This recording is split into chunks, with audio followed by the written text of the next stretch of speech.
Hi everyone, this is our project evaluating the effects of public transit on urban air quality. My name is Igor Borracini and I attend Chaparral Star Academy in Austin, Texas. I am James Park. I attend Vandergrift High School in Austin, Texas. Let's review some background information. Vehicles emit PM2.5, a particle that can negatively impact air quality.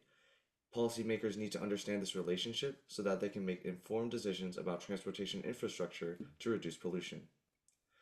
How do cities' public transportation systems affect air quality? To answer this question, we looked at 5 major US cities and 5 satellite cities. We also analyzed from 2016 to 2020.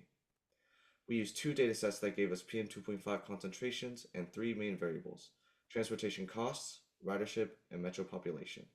We used tools like Panoply and Google Colab to determine the correlations between PM2.5 concentrations and the transportation variables ridership and cost. So now on to the results. First off, for Los Angeles, we can see that LA and Long Beach both have relatively strong inverse correlations between the PM2.5 in ridership and also PM2.5 in operating costs. It's also pretty easy to understand why this is the case. So LA has a historically underdeveloped and underfunded public transit system, and that negatively impacts its air quality. The lack of public transit forces people to drive their own cars, which leads to more overall emissions. So when LA is able to spend more on transit, it experiences a positive effect on air quality. In both Chicago and Joliet, PM2.5 correlates directly to operating costs. However, ridership steadily decreases throughout the entire period. Now, this might suggest that there was a slight overexpansion in public transit, since the ridership metric here is per vehicle. So the fact that it's decreasing shows us that there's more vehicles operating, yet less people are using each one, and this causes more emissions than are necessary. For New York City and Yonkers, PM2.5 pretty much follows the transportation system's operating costs, while ridership per vehicle remains relatively the same. This shows that the transit system is correctly adjusting its spending and capacity according to demand. It seems that New York's transit system is pretty well optimized, and the fluctuations in PM2.5 are simply due to variations in transportation demand over the years. Unlike in the other cities, Denver's satellite city Aurora does not really exhibit the same correlations as the main city. For PM2.5 in ridership, Denver has a weak direct correlation, while Aurora has a strong inverse correlation. This pattern suggests that the increases in ridership are caused by people from Aurora commuting to Denver, which explains why Aurora's air quality improves as demand for transportation in Denver increases. Lastly, for Austin, Texas, the variations in PM2.5, operating costs, and even ridership are quite low.